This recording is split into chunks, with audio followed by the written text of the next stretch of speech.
Welcome everyone to Dead Talk Live. I'm your host Viz from Walking Dead Now. Want to welcome all of our viewers tonight. Hope you're enjoying your Thursday evening. And we got a treat tonight. We got a video. That's right. We are going to be starting off tonight with a video after I greet some of you who are joining us. Khaleesi is with us. CC Weezy is with us on YouTube. Welcome guys. Dice, whose video we're going to show here in a bit, is also with us. Philip is with us on Facebook. Libya is with us on Facebook as well. Welcome to all you guys. I see Justin has just joined us as well. Let's see, on the Instagram side, David is with us, Raphael. Let's see, NBK. Welcome to all you guys. Manuela has just joined us on Instagram. So, we got a video today from, like I said, Thais Barros, who we have seen plenty of videos recently from, and they're all great. I love this video because it is a compilation of all the losses that we have had to endure throughout the years on The Walking Dead. Obviously, you can't fit them all in one video edit, but it hits on some of the highlights. And the name of the video is called Burden. So without further delay, guys, let's get right to it. Here it is. And nowadays you breathe and you risk your life. Every moment now. You don't have a choice. The only thing you can choose is what you're risking it for. Let me carry your burden. If something's not right, I will let you know. Like the paint that's drying on a heart that's broke. Let me carry your burden. Get you back on a high when you're feeling low. When the weight's too heavy but you won't let go. Come to me, my brother, and I will sit with you a while. Pretty soon I'll see you smiling, you know you will. No matter how much you're hurting right now, you know that everything will change in time. So let me carry your burden.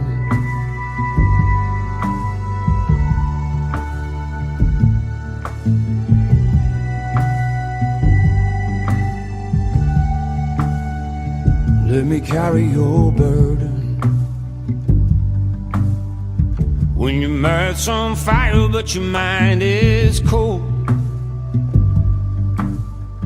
and you're fighting flames that won't keep you warm. Come to me, my brother, and I will sit with you a while. Pretty soon I'll see you smiling, you know you will. No matter how much you're hurting right now, you know that everything will change in time. Let me carry your burden, oh brother mine.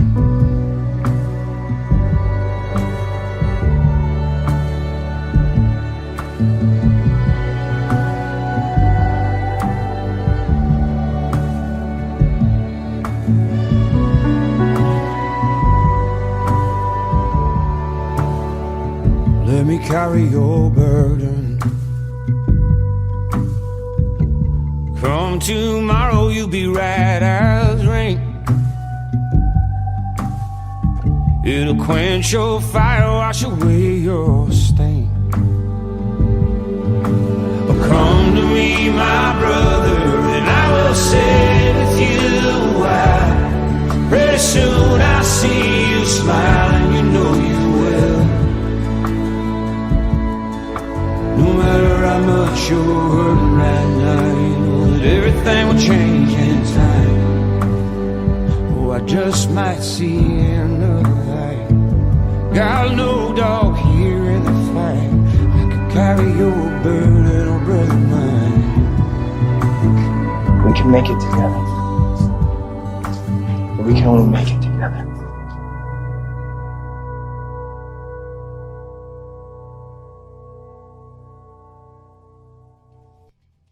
So there you guys have it. I want to thank Thies for submitting that to us.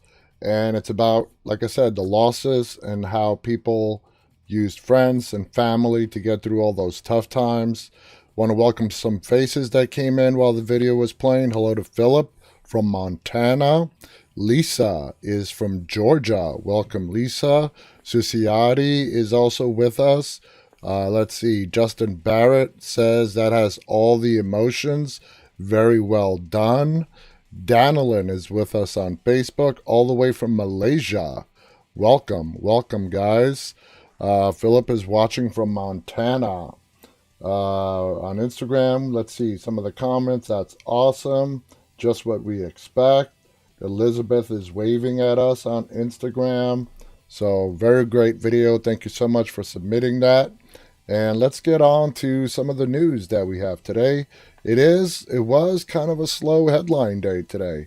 Not a whole bunch of interesting stuff to talk about, but we did manage to find some stuff, as we always do.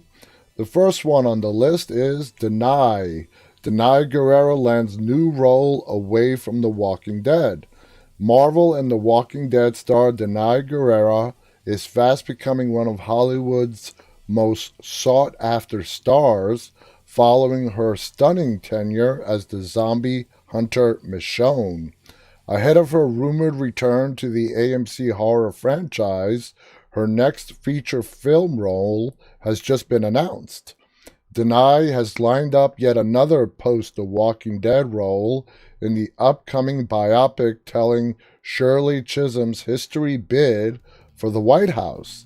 Michonne, played by Denai, may have departed in the latest season of The Walking Dead, but her legacy lives on.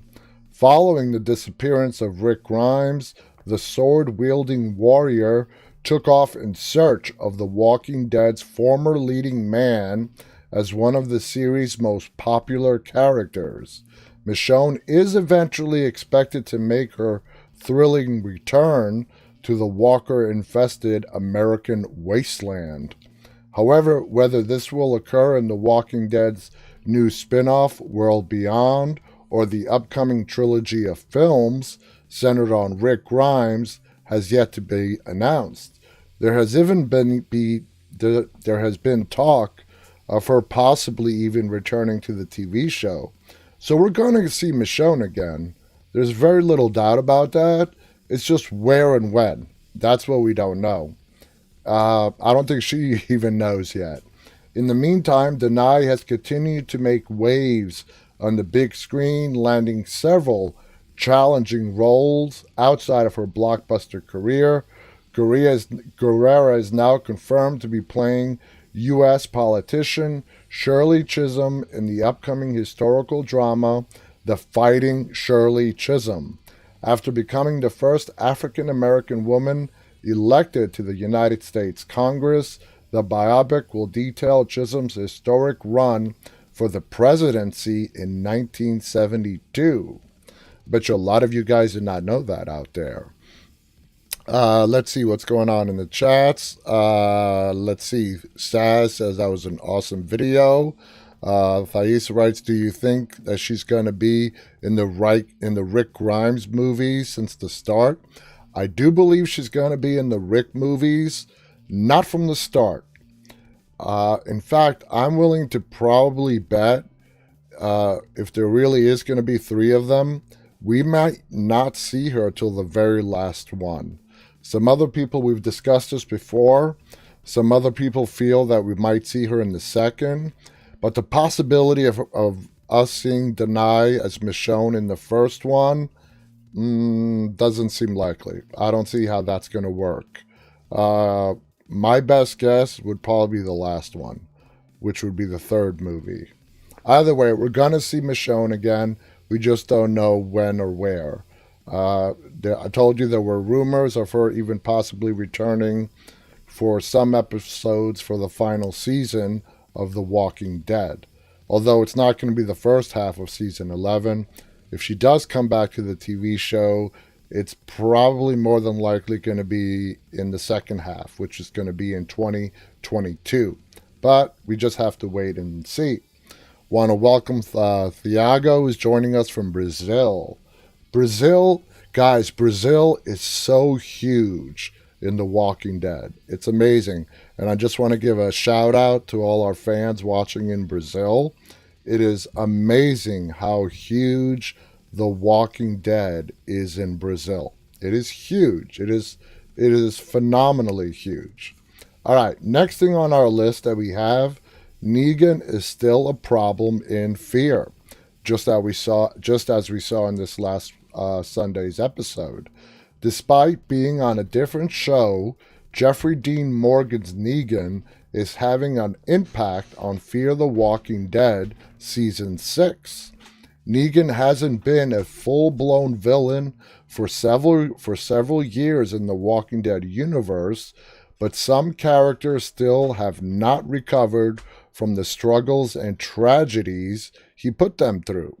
Negan indirectly led to one of the biggest changes to Fear the Walking Dead in Season 4, as it was his actions as the leader of the Saviors that ultimately led Morgan, played by Lenny James, leaving The Walking Dead after Season 8 and striking off on his own.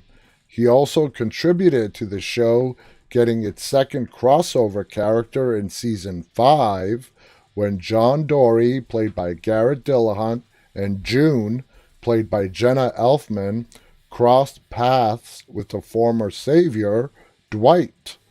And Dwight was searching for his wife, Sherry, who ran out on the Saviors back in Season 7 of The Walking Dead. After taking a break from looking for her, the two finally reunited in Fear the Walking Dead Season 6, in the episode prior to this last one that we saw, which would be Episode 4 of Season 6. In this latest episode, which was called Honey, revealed that the shadow of Negan continues to linger on the show. Instead of moving on with everything that happened when Dwight and Sherry were with the Saviors, Fear the Walking Dead is continuing to focus on this period of their lives. And I believe I said this yesterday, and I'm going to say it again. I am glad that for the first time on Fear the Walking Dead, they acknowledged Negan by his name, as opposed to always referring to Negan as him and the sanctuary as that place. I'm really happy that they actually acknowledged Negan by his name, and I thought that small detail, but it matters a lot. After finding out that Sherry was fully invested in her new group's mission to kill Virginia, Dwight discovered that Sherry's resolve had more to do with Negan than it did with Virginia. A mention of him made it clear to Dwight that living with Negan still haunts her, knowing that being one of his wives put her in a position to kill him. Sherry struggles with guilt because she chose not to act against him. Personally, I don't think Sherry has anything to feel guilty about. There were a bunch of Negan's wives that did try to get him killed with the help of Eugene, but Eugene did not come through. So, besides Sherry crawling up on him in the middle of the night, which I believe from what we saw, Negan, at the end of the day, slept locked away in a separate room from the rest of his wives. That's the indication they gave us. We never actually got to see how Negan, when he was the leader of the Saviors, spent his nights, but he wasn't dumb enough to make himself vulnerable in the middle of the night to anybody, including his so-called wives, who probably had the biggest reason to want him dead, more than any other of the Saviors. Sherry now copes with the guilt of helping Raleigh and his allies get revenge on Virginia and her pioneers. The mental anguish Sherry suffered while being with Negan has affected her to such a significant degree that Dwight's decision to dissuade her from going down this path has caused them to temporarily go their separate ways. In The Walking Dead, Negan stood in the way of Dwight and Sherry being together, and that's true even now in Fear the Walking Dead. Because of Negan, Sherry and Dwight's pathways have diverged, with Sherry still intent on taking out Virginia, and Dwight deciding to go with Morgan and Althea to rebuild the new place that Morgan found that they can all hopefully safely live in after the Virginia issue is dealt with. Lindsay Sparks writes, Denai is going to be awesome in her role and in her future projects. There is no doubt about that. Want to welcome Aristo, who's just joined us on YouTube as well. So the article also goes on to say, the episode also explores the hold that Negan and the Savior still has on Dwight. Dwight became a better person in Season 5 and seemingly escaped his past, but this past episode, which is called Honey, shows viewers that Dwight, the Savior, is still in there somewhere. The remainder of Dwight and Sherry's arc in Fear the Walking Dead Season 6 could see the two characters continuing to deal with the impact that Negan had on them. Dwight can continue to change, and in so doing, if he reunites with Sherry, he can help her move on and finally put Negan in the past. But there's no doubt about it, guys. I mean, there's no doubt about it. Negan is still a big issue. And he's a big issue on a show that he's never even appeared on. And that's Fear the Walking Dead. From Morgan to Dwight to Sherry, that's just the kind of character that Negan was. So, Risto writes, what do you think the key opens on Fear? That's a good question. And like I mentioned in the past, I have no idea. No idea. I don't even have a theory as to what that key unlocks. But it's valuable. People want it. What we do know, it's that group of unknown people who we don't know who they are yet, the ones that have been spray painting the end is the beginning. We thought they might be part of the white masked people. They're not. They are their own little separate group.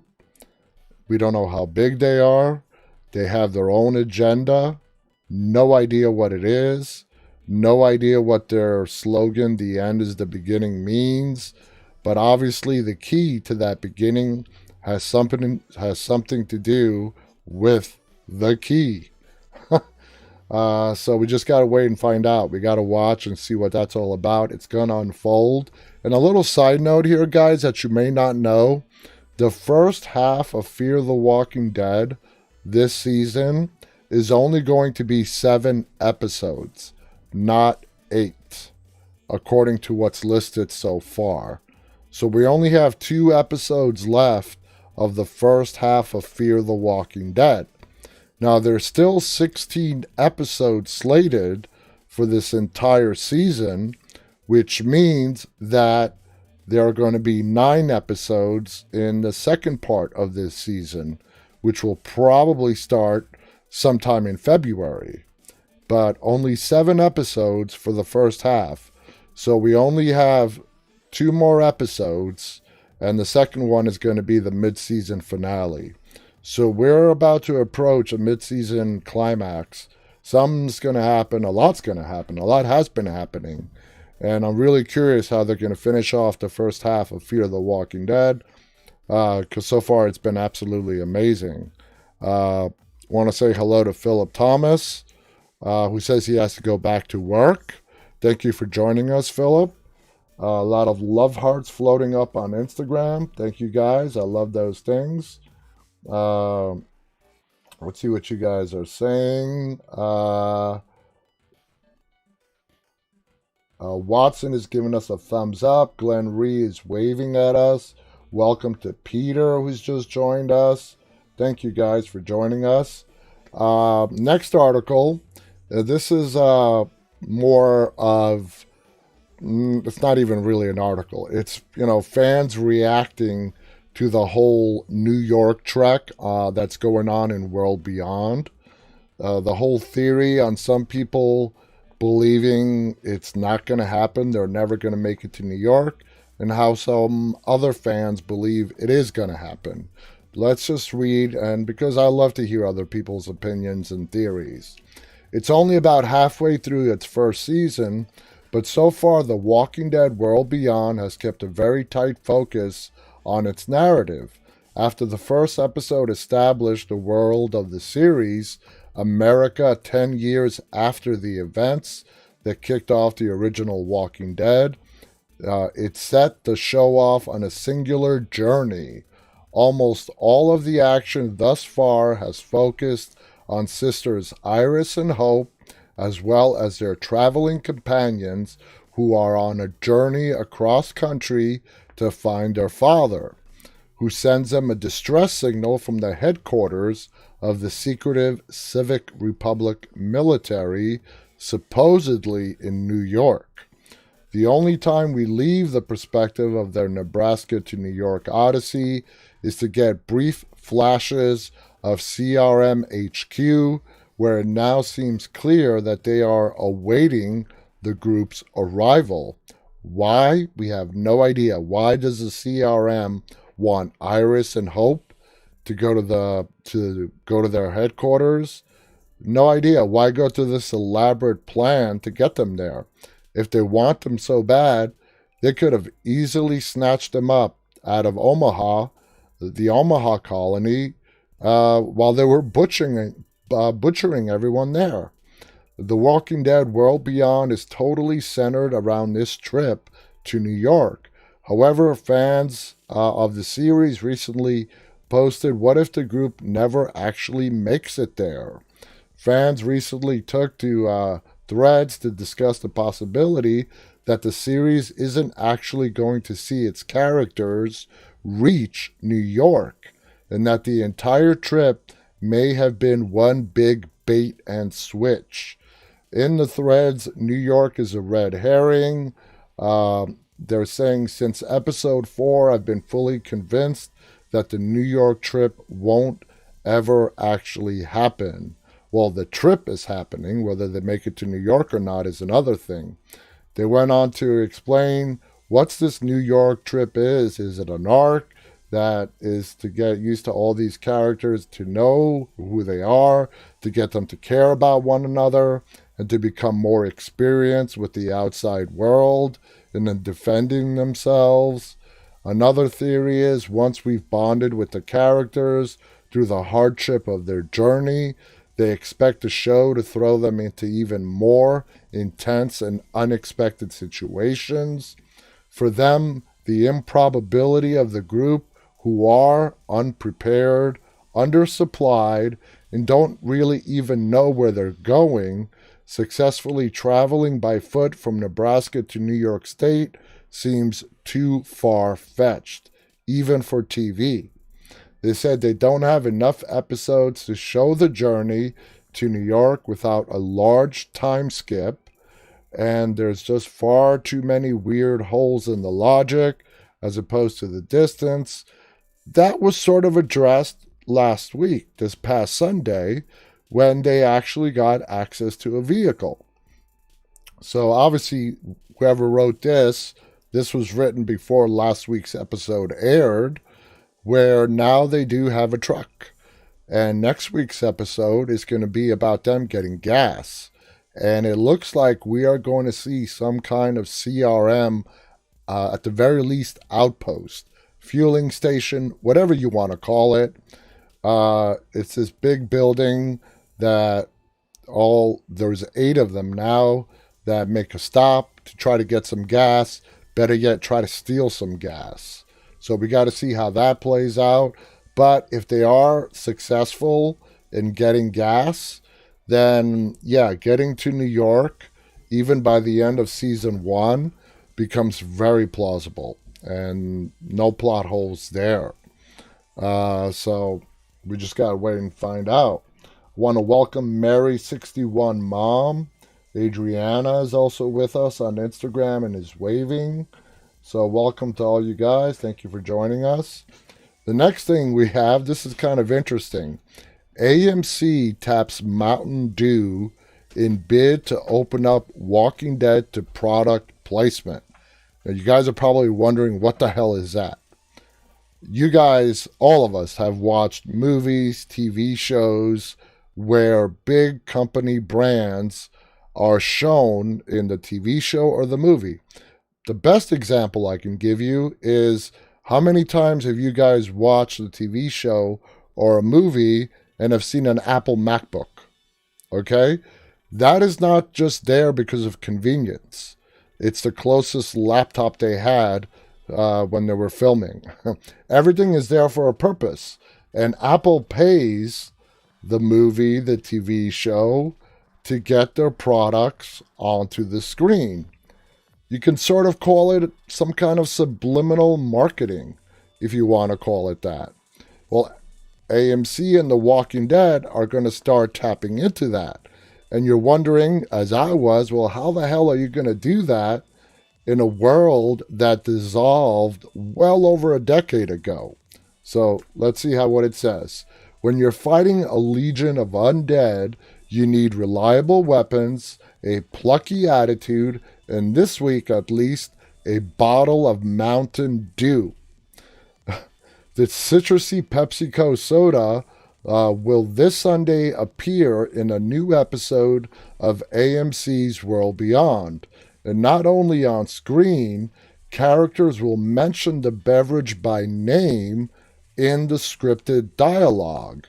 Its cameo is part of a bid by the cable network to make one of its most foreboding series a more welcome place to one important constituency: advertisers.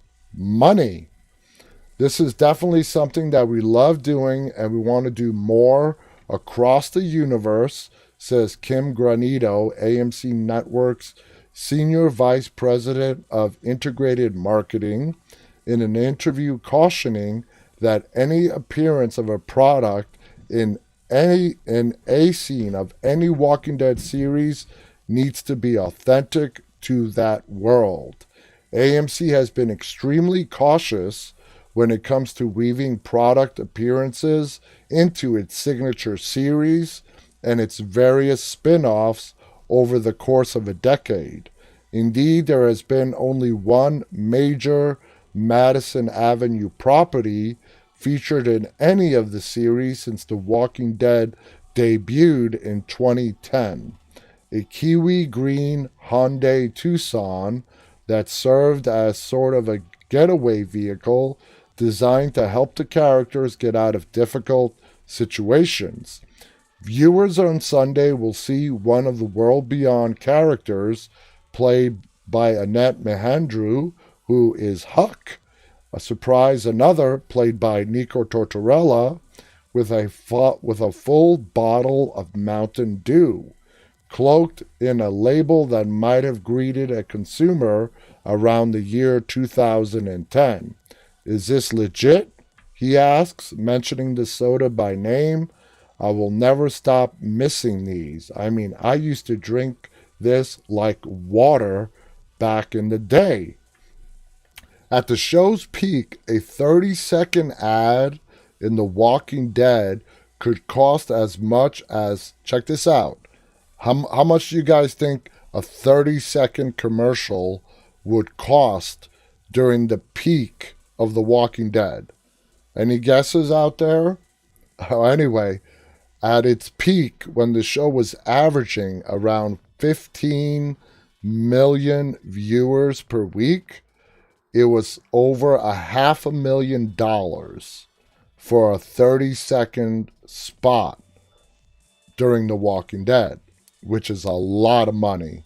I mean, the Super Bowl, I believe, starts at around $1 million, which is another very heavily watched event. While the same kind of spot in the spin-off Fear the Walking Dead might go for an average of $395,000 $100,000. Not cheap at all.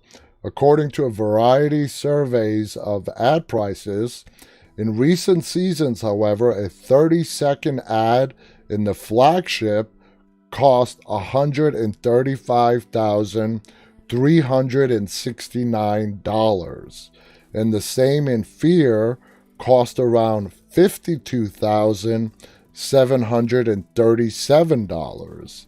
According to a Standard Media Index, a tracker of ad spending, Pepsi spent $69.3 million on advertising in both series in the year 2019, according to Kantar, another tracker of ad spending. So there you guys have it. A lot of money. Okay, so a lot of people complain of a lot of commercials on social media, especially when it comes to The Walking Dead, which in reality it doesn't have any more commercials than any other show. You're still getting anywhere between 42 to 44 minutes of the actual show in a 1-hour episode, and the rest are commercials. But that is over 15 minutes of commercials. And at 30 seconds each, at those kind of prices, that's what pays for all the elaborate designs and sets and makeup, and for all the crew, cast, the whole 9 yards for the shows that we watch. Not just The Walking Dead, everything on TV.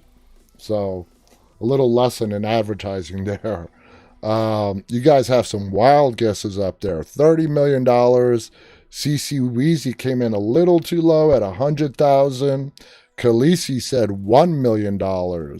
Lindsay Sparks writes, wow, that's crazy, but very interesting. Commercials are there for a reason. And we live in the age of the DVR, where if you're like me, if I'm about to watch a live show, I will wait maybe 10, 15 minutes to build up what I call a buffer to scan through the majority of the commercials.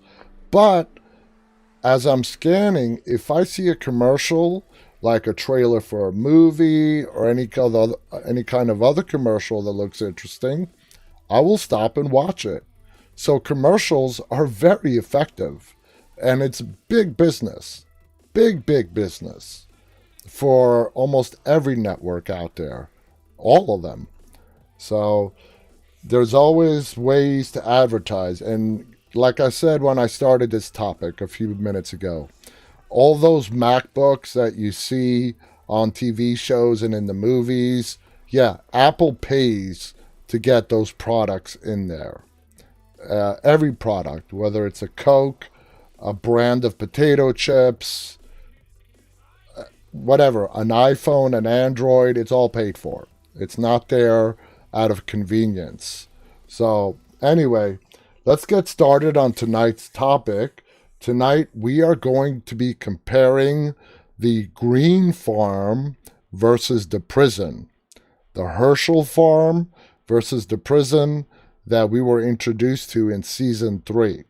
The Greene farm was season 2. The prison, of course, season 3. Lindsay Sparks says, I was going to say over 1 million. Oh, the numbers are crazy for the Super Bowl. First of all, the commercials that they make for the Super Bowl here in the United States are really entertaining. And a lot of people watch the Super Bowl who are not even football fans. A lot of people watch the Super Bowl just to watch the commercials because they're really entertaining. And they put a lot of money into making these commercials. And of course, they spend a lot of money into the network that is, hosting the Super Bowl to get those seen by the people. So big business, big business. Singer Chick writes, and everybody complains about all the commercials during The Walking Dead. If they could just put some of those in there, maybe we'd have some more airtime.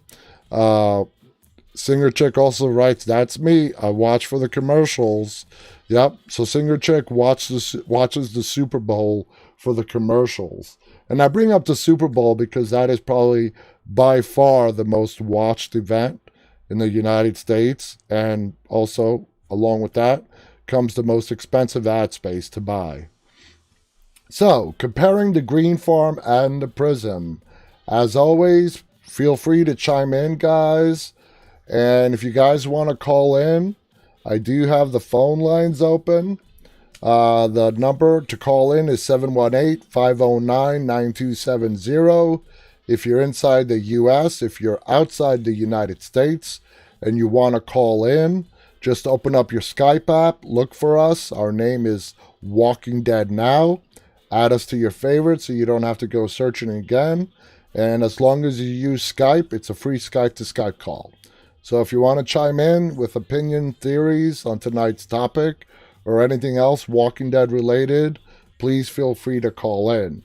So let's start by saying that these two places are obviously very different, where each place offers something that the other one does not have. Let's start off with the farm. The farm was the home of Herschel, his two daughters, Maggie and Beth, as well as ranch hands Jimmy, Otis, and his wife Patricia. The property was in a secluded location away from the dangerous survivors and the dead for the early part of the apocalypse. And for the most part, that's what kept them safe in the beginning stages of the apocalypse. But in the end, the walkers found it. It offered a lot of room to house multiple families, large fertile land for farming as well. We do have a caller. Hello, you're on Dead Talk Live with Viz. What's your name? Hello? Yeah? Is this Viz? Yes, it is. What's your name? Hello, my name is Isaiah. I'm the Shorty 123 person. Hey, Isaiah, what's on your mind? Hello, I just had a question. Has there been an announcement about a certain date about The Walking Dead returning? Yes, specific date, no. Sometime in early 2021, we are going to get 6 extra episodes that are going to be between season 10 and 11. And the best guess right now is sometime in October of 2021, season 11 is going to begin. Oh, okay. All right? All right. Well, thank you so much. No, thank you so much for calling in. All right, take care now. Yeah, I'm Sorry. Want to thank Isaiah for calling in. So, had some questions about when we don't have any official dates yet. All we know is sometime in early 21, we're going to get the 6 extra episodes that are sandwiched between season 10 and 11.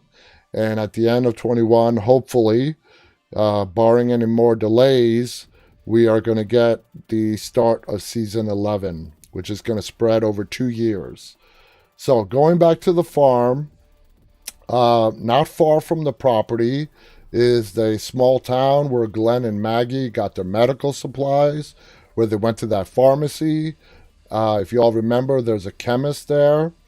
There's a space on the property to pitch tents, park RVs for campers as well. And if you guys all remember, the survivors, Rick and the gang, when they got there, they were not automatically invited in the house. They were all camping outside the property for the majority of season 2. It wasn't until maybe the last couple of episodes, if that, where they were actually allowed to stay inside the house. The farm had its own generator. It had like 50, heads of cattle, 5 wells, and 1 large creek. And when you're talking about the wells in the Greene farm, how can we all forget the well walker? I think for me, one of the funniest scenes in The Walking Dead. People trying to get a walker, a big walker, out of the well without spoiling the water. any more than they did. Well, anyway, you can definitely say that plan went sideways. And poor Glenn risked his life again for nothing. And I think T-Dog said it best at the end of that little escapade where he said, well, I'm glad we didn't do anything stupid like shoot it. That's one of Irony's best lines on The Walking Dead. So anyway, although it seems like an ideal location to hide in during the apocalypse, eventually antagonists and walkers do chance their way up on it and ultimately destroyed the safe haven that the survivors have. There were a few other downsides to living on the farm, and one of these is the walker that fell in the well. The barn was full of walkers, thanks to Herschel, who put in his late wife, and all the other people, because he did not realize that they were dead. He really thought they were just sick, and he was housing them in his barn until a cure can be released. And he found out the hard way that was not going to happen, and in fact, they are dead. There is no cure for the dead. The property did not exactly have much in the way of any kind of a fence line. In fact, it really didn't have any kind of a fence line that could protect it.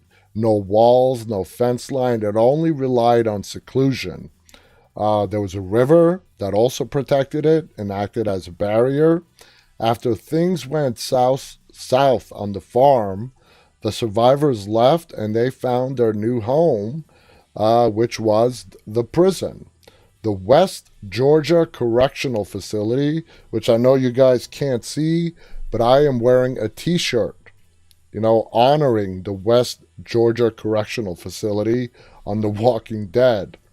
The prison actually proved to initially be one of the best locations for Rick and his people. The strong fortified walls and fences offered a lot of protection, and the prison itself was large enough to share with other groups of survivors. Even though there was a great big hole in the back of the prison where Tyrese and Sasha came through, and some of the fences did need a lot of work, there were options to seal off blocks and materials, and tools were available to maintain the fencing. And we saw, as their time in the prison progressed, they got even more creative with the walls. If you guys remember, they put up those big spikes on the gates that opened in and out to keep walkers at a distance. It really would have been a safe place if it wasn't for the governor. And if it wasn't for the governor, there's a big chance that they might still be there and thriving in the prison. But, one psychopath can ruin it for everyone. It also had sniper towers. Towers can be used for lookouts, keep an eye out for incoming herds or, unknown people that you don't know what their intentions are. It had an infirmary.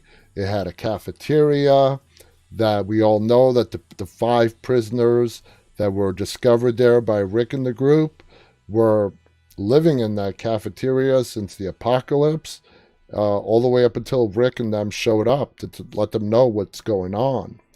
And just like the farm, there was enough fertile land to farm and sustain themselves. Now, fertile land and prisons don't really go hand in hand, but Rick and Herschel did manage to make it very successful in growing crops in the front of the prison. Now we're going back to the days of Farmer Rick, where Rick had wanted nothing to do with leadership. He just wanted a break from that. Remember, there was a council set up in the prison consisting of 3 members. Forget, it was Daryl, Carol, Herschel. Those were 3 of them. I'm forgetting if there was another one. But anyway, Rick wanted no part of that. He just wanted to be Farmer Rick. Didn't want to be in charge anymore. And he really wasn't. until the governor showed up. And when the governor showed up, he insisted that he talked to only one person. And that one person, of course, was Rick. So Rick had to step back up again, and he was left with no option. He just had to. And we all know how that turned out. There was a library inside the prison walls, a lot of books, practical and technical skills. We remember it was Carol who was the school teacher. She, beyond teaching the kids what they should be learning in school, she wanted them to teach them how to use weapons. Some were opposed to that idea, but she was still doing it behind their backs, but because she felt the kids needed to learn how to defend themselves when the time came, and she was absolutely correct.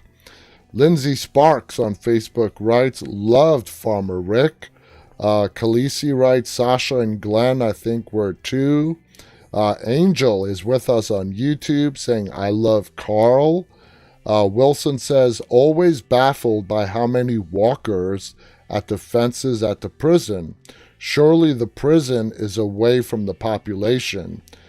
They find you. They do eventually find you. The best thing you can do is to not get them all grouped up into a huge horde that will ultimately knock down your walls, knock down your fence. And that's why when they were in the prison, we saw them go out every now and again and take out the walkers that were being lined up against the fences. Because they knew if they let them line up and the herd got bigger and bigger and bigger, that fence was not going to hold. So anyway, continuing on, since knowledge had always been and will always be man's greatest weapon, these are the skill sets that you're definitely going to need when the dead roam the earth and they're very hostile survivors trying to take over what you have. Knowledge was an important aspect in rebuilding a community and in whole a civilization. When we compare the farm and the prison, both had areas of land on which to farm, and their secluded locations kept them safe for longer than any other place. The prison did offer more security, like I said, double fences, stone walls, providing a far better physical barrier against the outside world. The different cell blocks and the series of mazes within the walls of the prison gave it an advantage over enemies who tried to invade, as the Woodbury people led by the governor on their first attack, which ended up with the governor killing his people because they're like, let them be. Let them live there. We'll live over here. But good old Philip wasn't having that. The survivor used their knowledge of their home against the governor and were able to make his men retreat. While the farm doesn't have high fences, it was tucked away in the countryside, whereas the prison was more exposed to others due to its enormous structural size, located off of the main highway. Let's not forget that when the flu began to spread throughout the prison in season 4, which killed many people, leaving them to turn, the group had the advantage of quarantining areas of the prison. So that was huge, to be able to withstand a flu pandemic where if you did not have the right medicines, people were going to die, and then you would get zombie outbreaks inside your walls, which we did see happen. And then, of course, we have the people that took it a little too far when it came to trying to stop the pandemic. Carol, she killed Karen and David. She overstepped her boundaries. I'm not going to go back into that. We've discussed that enough. But the point we're trying to make is if you're holed up in a prison, there is plenty of area to quarantine the sick. Okay? And just Carol got a little too antsy and wanted it to put a stop to it right then and there. She basically killed 2 people who just had the flu. While these 2 locations are very different, they both had one thing in common. They both, at the end, fell. As almost every place did. Alexandria has fallen 3 times. It has fallen 3 times, and it has come back each and every time. You might be asking yourself, which was the 3rd time it fell? I counted when they deserted it with the Whisperers, and Beta and the Whisperers came in with the Horde to find everyone in Alexandria, and all but Alden and Aaron were still there. Everyone else had fled to the tower, aka the hospital. I count that as a time where Beta came in and took Alexandria. Now, he just left it. He didn't destroy anything. He didn't burn it to the ground. He just left it. He was just tunnel vision on getting blood. He was out, blood for blood.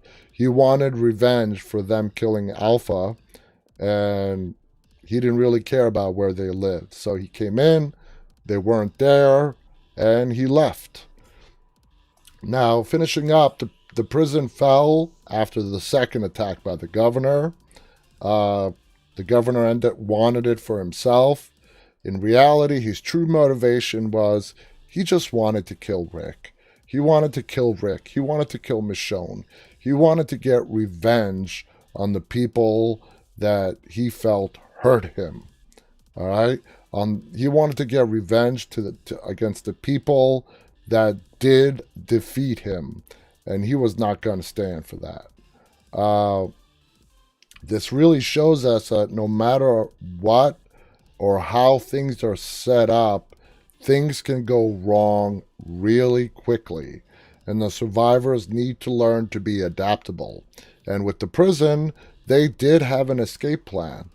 They had a bus, okay? They had a school bus where they thought that if things ever went south, they would all have enough time to get in the school bus and flee. Okay, that did not work out. That did not work out at all. And they never set up a rendezvous point where if they did get split up, if the prison was to fall, besides the bus, they had no other escape plan. They didn't have a rendezvous point. If you got split up, we're all going to meet up at this spot. All right? None of that. Just a bus. Only a few people got on the bus, and everyone that got on that bus died. They died and turned. That's, if you guys remember, when Maggie is traveling and she finds the school bus, which she last saw Glenn supposedly getting on when he was sick. She finds the bus. It's like wrecked at the side of the road. It stopped, and she approaches it very carefully, dreading the possibility of her seeing Glenn inside, either dead or turned into a zombie. Her, Abraham, Sasha take out the walkers, and Glenn luckily was not amongst them. So, bottom line, the getaway plan that they had for the prison, it didn't work. Okay, it was not very carefully thought out. They did not set up a rendezvous point, and a lesson they learned the hard way. We can see that the survivors learned from their mistakes, and now some of them have become leaders in Alexandria, Hilltop before it was burned down, and the mistakes that they've learned from the prison have been implemented in Alexandria. They are implemented in the Hilltop, and the Hilltop is going to be rebuilt. In fact, I would not be surprised if by the time season 11 starts in October, hopefully of 2021, we're just going to see the Hilltop already rebuilt. Whether we know that the big center structure obviously is not going to be there. It's not going to look the same. It's going to be maybe a much smaller building made out of whatever materials they have available.